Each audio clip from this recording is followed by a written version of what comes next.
Welcome! Do you want to learn English in a fun and easy way? In this video, we teach English using narrated, animated stories. Here is how it works. On the left, watch the beautiful animations. They are designed to help you understand and enjoy the story. On the right, you can read along as you listen to the narrator. When we reach a difficult word, don't worry. A box will appear at the bottom with a simple definition and an example to help you learn. Let's get started. The 2026 World Cup began with much excitement and big controversies. In Mexico City, the first game saw a record 3 red cards. 3 players left the field early. Off the field, strange events occurred. A referee from Somalia was stopped at an airport, then sent home. Tickets for the final cost up to $11,000. Also, attorneys general in U.S. states investigated FIFA's ticket pricing. Even Donald Trump received a FIFA Peace Prize. This tournament, the largest in history, shows how sports mix with politics and money. We will unravel how football became deeply entangled with global issues and corporate greed. We see strong feelings, like Raúl Jiménez crying after scoring a goal. He had a serious injury. Doctors doubted he would play. This pure joy is a big part of the game. But government lawyers are also investigating FIFA. To understand 2026's problems and great moments, we must look back. We start with the first tournament in 1930. It began with a risky boat trip many European teams avoided. Will that first World Cup mirror today's mess? We will discover how this global event grew. 2. How the games began. Imagine throwing the world's biggest party. What if the most important guests from Europe refused to come? This was the problem for the inaugural FIFA World Cup in Uruguay in 1930. Many European teams did not accept the invitation to play. They faced economic hardships because of the Great Depression. Players did not want to travel far and lose their jobs. FIFA President Jules Rimet believed in the competition. He personally convinced France, Belgium, Romania, and Yugoslavia to make the long sea trip. Romania's King Carol II even picked the players himself and made sure they would have their jobs when they returned. 13 nations came to Uruguay. Uruguay, a strong football team at the time, won the first trophy. They beat Argentina 4-2 in the final match in Montevideo. This set the stage for all future tournaments. The World Cup continued to grow. It survived the Second World War, which caused a 12-year hiatus between 1938 and 1950. In 1958, a 17-year-old player named Pelé burst onto the scene in Sweden, scoring many goals. Brazil won again in 1962.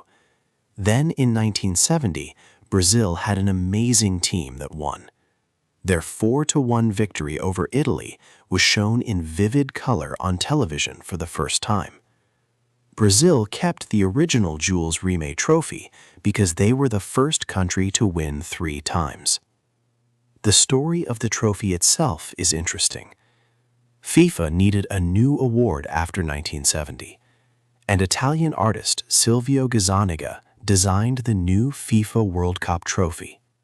It is a stylized sculpture of 2 players holding up the world made of gold. But the first Jules Rimet trophy was stolen from Brazil in 1983 and has never been found. From 1974, the tournament grew steadily. New teams won, like Argentina in 1978 and 1986, and France in 1998. The United States hosted in 1994, bringing many new fans. Japan and South Korea co-hosted in 2002, which was the first time 2 countries shared the event. The World Cup settled on 32 teams from 1998. This format became the global standard. FIFA became very powerful and rich, seeming untouchable. The tournament had perfected its way of working. But one man's hunger for more power and money was about to break the system entirely. What happens when you force a bigger competition that nobody asked for? 3. More teams and more money. In 2017, FIFA President Gianni Infantino made a very controversial decision. He announced a big change for the World Cup. Instead of 32 teams, the 2026 tournament would have 48. This meant 16 more nations would get to play. Many people saw this as a huge change for football forever. FIFA said the main reason for this was greater global inclusion. They wanted to give smaller countries a chance to play on the world's biggest stage. For years, most spots went to strong teams from Europe and South America. This change opened the door for nations that had never played before. Countries like Jordan or Curacao could now dream of reaching the World Cup. However, this big change had many critics. They said the real reason was not just about more teams, it was about more money. FIFA expected to make a lot more revenue, close to $9 billion from this World Cup cycle. With 40 extra games, there were many more TV rights packages to sell. Critics worried that FIFA was putting money first, before the spirit of the game. Another big concern was player welfare. More matches meant players would be more tired. Top stars from Europe's biggest leagues would have almost no time to rest. Their club seasons would end, and the World Cup would start soon after. Player unions worried that this could lead to injuries or players being too exhausted to play their best. Some also feared the games might become boring. They thought matches between a very strong team and a new, smaller team could be too easy for one side. This could make some group stage games less exciting for fans. The romantic idea of global inclusion faced the reality of more money and possible issues for players. It was a big risk for the tournament. As if adding 16 extra teams was not enough, FIFA decided to spread the games across the largest landmass in the tournament's history. The matches would be played in 3 different countries. Could such a huge logistical nightmare across 3 borders cause the 2026 games to completely fall apart? 4. 3 homes for 1 cup. The 2026 World Cup was truly different. It took place in 3 countries, the United States, Mexico, and Canada. This meant a lot of travel for fans. They had to cross 4 different time zones and many international borders. It was a huge challenge to plan everything across such a large area. Fans moving from one city to another, like from Los Angeles to Toronto, had to deal with many new rules and long distances. As the tournament continued, an interesting thing happened.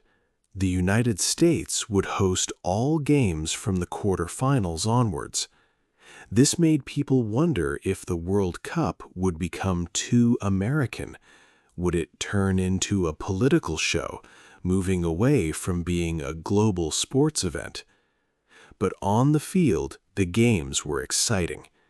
In Toronto, Canada played their first home World Cup match. Substitute Sile Larin scored a late goal, giving Canada their first ever World Cup point.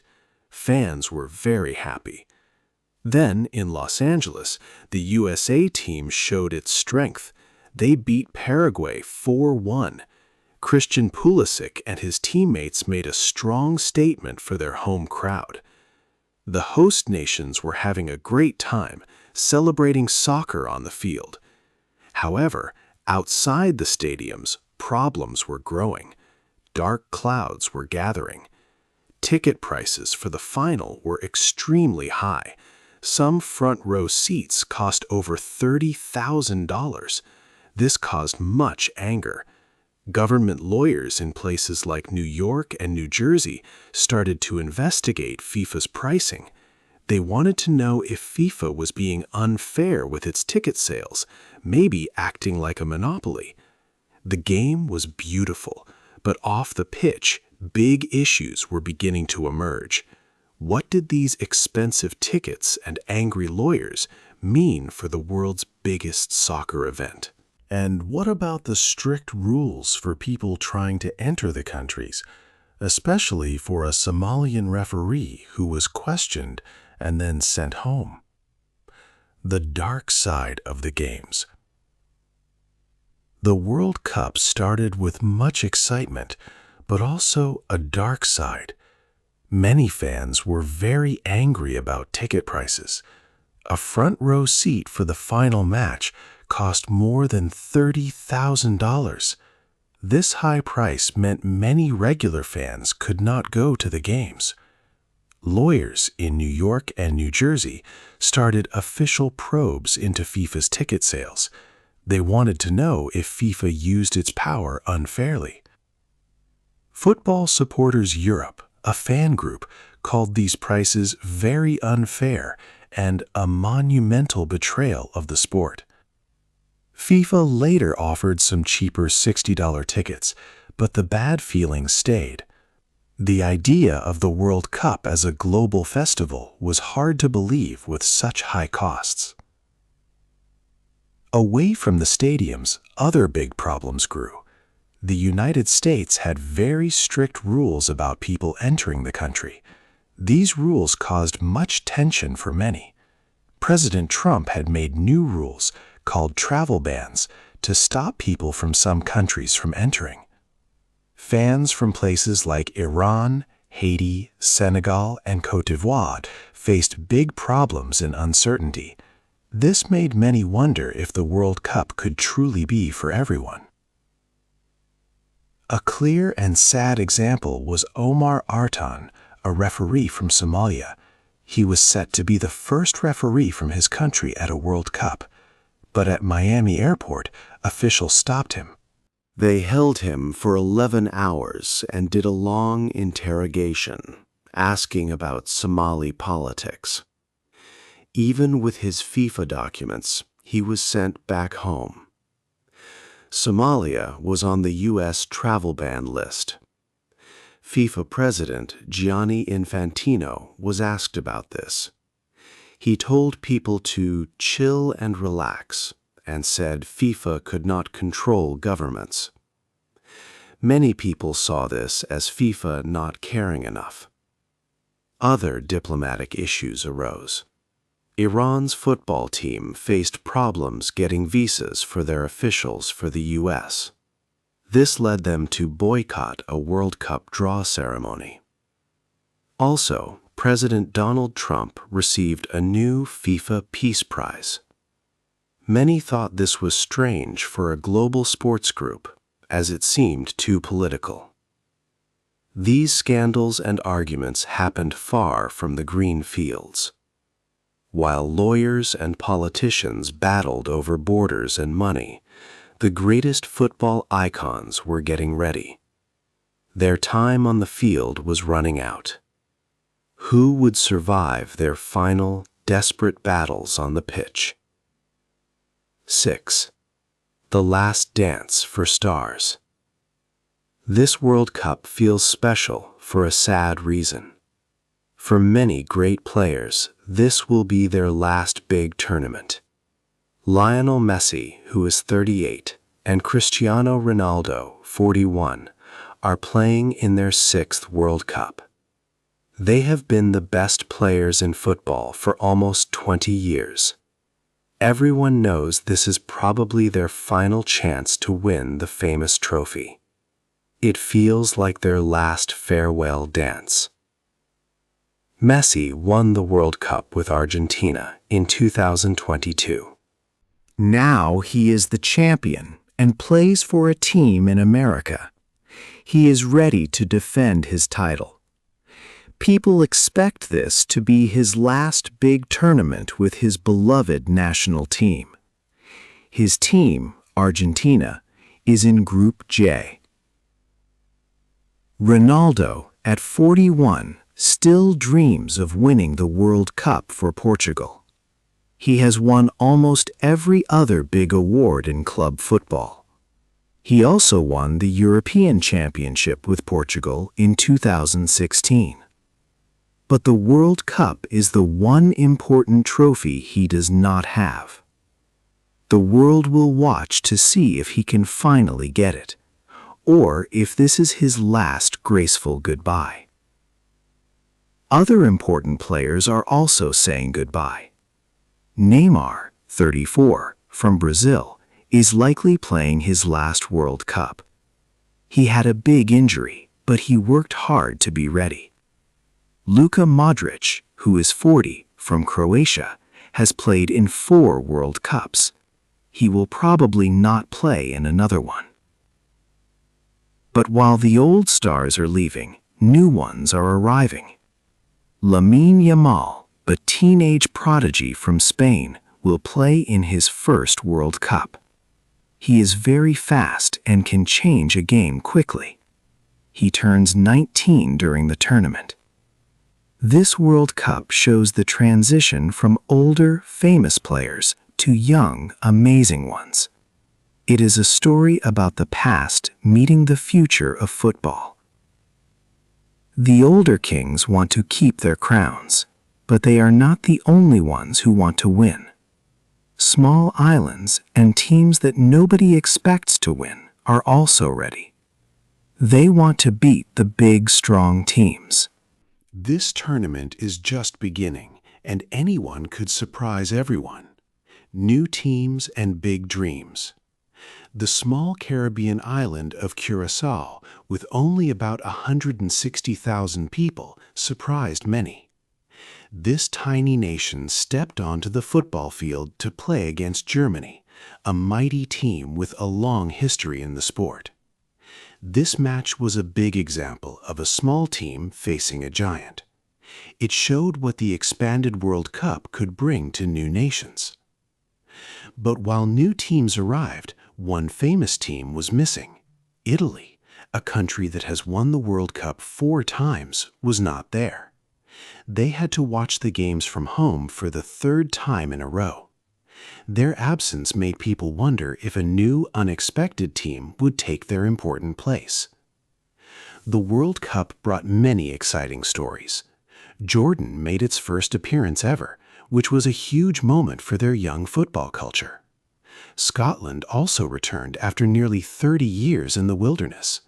Their fans, known as the Tartanami, brought lots of joyful energy and loud songs to the stadiums. Haiti also came back to the World Cup for only the 2nd time, after first playing over 50 years ago in 1974. These teams truly showed the spirit of new beginnings and big dreams for their nations on the world stage. The intense group stages finished, and now the brutal knockout rounds began. In these rounds, one loss means a team must leave the tournament. It is a time of sudden elimination. 32 teams moved on, ready to fight for the gold trophy. As the final matches came closer, the pressure grew significantly. All 3 host nations, Mexico, Canada, and the United States, carried different hopes and very heavy expectations. Mexico wanted to break its long-standing curse of never reaching the quarterfinals.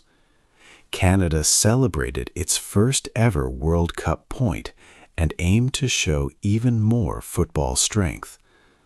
The United States felt great pressure to win the trophy on home soil. The big question was, which of these hosts would break under the great pressure as the tournament moved to its thrilling end?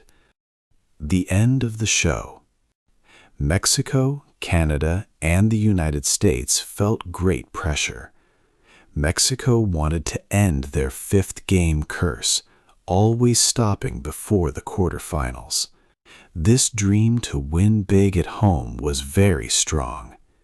Canada had new exhilaration for football, seeing their team play well. Their young team gave hope for a bright future. For the United States, the burden to win on home soil was intense. American fans waited for their team to go far and prove themselves. Each host nation carried big dreams as the World Cup ended. It was easy to be cynical about the tournament at times. People talked about very expensive tickets and political issues from FIFA. But then, a moment of pure football magic happened. A player scored a goal at the last minute, or made an amazing save, and all talk about money and politics faded. Raúl Jiménez cried on the field after his goal for Mexico. Canada's fans cheered loudly for their team's first World Cup point. A child in Jordan saw their country play on the big stage. These powerful moments were real, full of joy, and more important than any scandal. The 2026 World Cup showed many beautiful contradictions. It was a huge business event and a beautiful festival. It sometimes brought the world together, and sometimes it exposed how divided the world remained. The games made new legends from many countries. Lionel Messi and Cristiano Ronaldo played perhaps their last World Cup, showing their greatness. New young stars shined, ready to take their place. Stories from these 104 matches will be remembered for generations. They will last longer than arguments about money or political power. The World Cup truly is a great spectacle for the world. Now the final whistle is almost here, ending this amazing journey. This has been the biggest, most chaotic, and most exciting sporting event in human history. Every pass, every goal, every save has led to this moment. Who will lift the golden trophy? Who will be the champions of the world and make history? Tell us what you think. Which team will win the 2026 FIFA World Cup final? Hey there! Just a second before you go. If you learned something new today, please give this video a like, write your thoughts in the comments, and subscribe to the channel. It only takes a second, and it really, really helps to create even better English videos for you. Your support means the world,